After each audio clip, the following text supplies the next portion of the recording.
구독자 여러분, 이PD입니다. 예, 홍 기자입니다. 네, 오늘 그 상해가 코로나 봉쇄에서 지금 해제됐죠? 네, 완전히 해제가 됐죠. 5点到了，现在隧道开放。这一天我们都盼望了很久，每个人都付出了很多。这一天 65일 만에 완전히 해제가 됐죠. 예. 동안 상당히 2개월 넘은 기간 동안 상해 2,500만 시민들이 어마무시한 고생을 했어요. 그럼 상해는 지금 뭐 제로 코로나를 실현했다는 얘기인가요? 그 연령대의 그 감염자가 나왔으니까 상해시에서 볼 때는 사실상 제로 코로나를 실현했다고 볼 수 있죠. 예. 한국이 뭐 10,000명대니까 그렇게 볼 수 있어요. 제로도 아닌데 지금 근데 뭐- 봉쇄되는 이유는 뭘까요? 그 보름 전에 예. 6월 1일부터 완전히 그 지금 상황이 좋아지고 있기 때문에 봉쇄 완전한 해제를 하겠다라고 지금 공언을 했어요. 그러다 보니까 지난 보름 동안 열심히 진짜로 통제를 계속 하다 보니까 지금 이제 이렇게 좋은 성과가 나온 거고 그러다 보니까 해제가 된 거죠, 완전히. 아무래도 이제 경제하고는 또 연관이 됐다고 보이시죠? 그렇죠. 이제 뭐 지금 2개월하고도 만 4, 5일 정도 지나다 보니까 그 경제가 완전히 망가졌어요. 문제는 저희 북경 아닙니까? 북경도 예. 거의 벌써 한 달 돼가죠. 그렇죠. 북경도 5월 초부터 뭐 사실 많이 나오진 않았잖아요. 많이 나왔을 때는 한 60명. 그런 상황에서 뭐 상해 못지않은 그런 강력한 통제를 해가지고 사실상 준봉쇄에 들어갔었는데 지금 보니까 이제 뭐 10여 명대로 떨어졌어요, 감염자가. 그럼에도 불구하고 상해는 비슷한 수준의 감염자가 나오는데 지금 베이징은 그렇게 이제 해제를 못하고 있는데 뭐 지금 상황에서는 뭐 베이징 정부에서도 언제 하겠다는 그런 얘기는 없어요.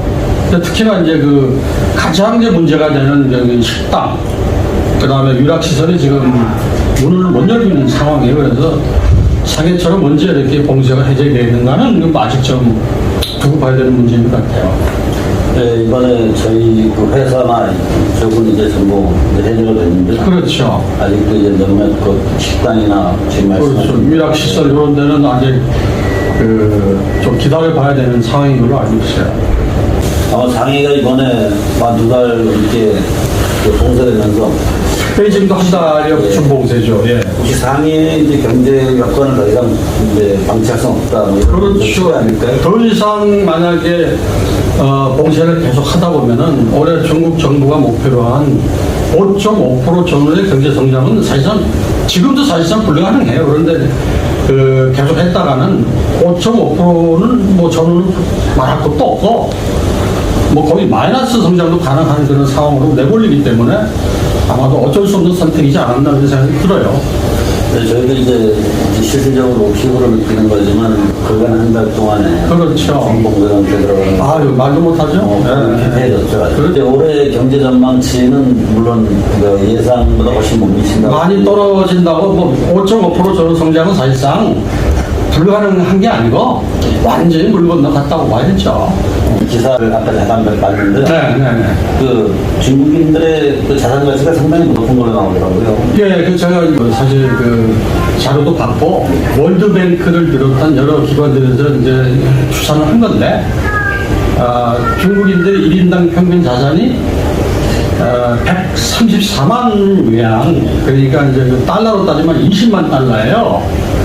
그 보니까 우리 한국이 지금 한 25만 달러. 그 다음에 이제 미국이 38만 달러예요. 그러면 1인당 GDP하고는 전혀 관계가 없는 거예요. 뭐냐면은 그 중국이 1인당 GDP가 10,000불 정도 조금 넘거든요. 근데 미국은 6만 불이 넘어요. 6대 1인데 특히나 한국하고 비교해보면 1대 3 정도가 되는데 우리하고는 별 차이가 안 나는 거예요. 그래서 보면은 중국 사람들이 상당히 지금 경제가 코로나 때문에 어려움에도 불구하고 지금 1인당 자산은 상당히 많이 가지고 있는 걸로 지금 평가되고 있는 게 아까 얘기했던 월드뱅크를 비롯한 국제기관의 추산입니다. 그건 아마 중국인들의 저축 습관이나 생활 습관에서 물론 그렇죠. 중국 사람들이 무슨 뭐 먹기 좋아하고 막 펑펑 쓴다는 걸로 뭐 유명한데 사실은 중국 사람들이 상당히 전략을 많이 하고, 특히나 저축은 많이 해요. 저축률이 아마 전 세계적으로도 굉장히 높을 건데, 그러다 보니까 아마 중국인 자산이 늘어나지 않았나 그런 생각이 들어요. 예, 속된 말로 또 그런 얘기 있지 않습니까? 네. 중국인들은 겉모습으로 뭐 부를 판단하지 마라. 물론 그렇죠.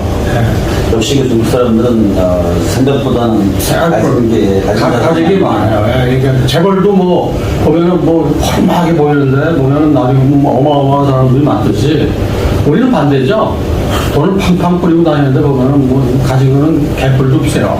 예. 뭐 그런 경우가 많은데 우리하고 완전 반대인데 그게 이제 이번에 통계로 나타나지 않는가. 그러니까 거의 우리가 1인당 GDP가 3배나 높음에도 불구하고 보니까 이 상황에 그 1인당 평균 자산은 거의 차이가 없어요. 전체 국민들, 그러니까 한 나라의 부의 그 자산 규모는 중국이 제일 많다고 봐야 되겠네요. 전세적. 1인당 평균 자산이 가장 많지 않은가. 그렇죠? 그렇게 생각이 듭니다. 네, 이번 공세 해주 조치가 경제도 경제지만 네. 주변에서 들리는 얘기에 의하면 또 많이 그 불만이 표출되고 있지 않습니까? 그렇죠. 특히나 그 젊은 세대들이 좀 조심스러운 얘기인데, 대학생들이 이제 그 반정부 구호도 외치고, 베이징이나 천진에서 그런 상황이 벌어지고 있는데, 뭐, 생각해 보세요. 뭐, 한 2개월 동안 봉쇄가 되고, 특히나 베이징 같은 경우는 이게 1개월 동안 뭐 아무 일도 못하게 준봉쇄가 됐는데, 그런 상황에서 불만이 없을 수가 없겠죠. 네.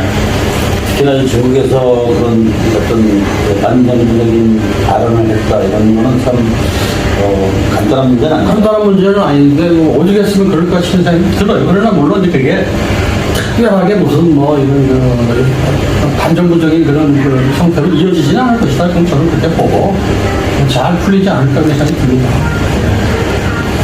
네, 아무튼 저 개인적으로도 중국 정부에서 어떤 경제 문제관 아니면 코로나 사태는 잘 슬기롭게 슬기롭게 극복하기를 바랍니다. 그게 이제 우리들이 여기 있는 우리 콘텐츠를 찍는 그 나름대로 의미 아니겠어요?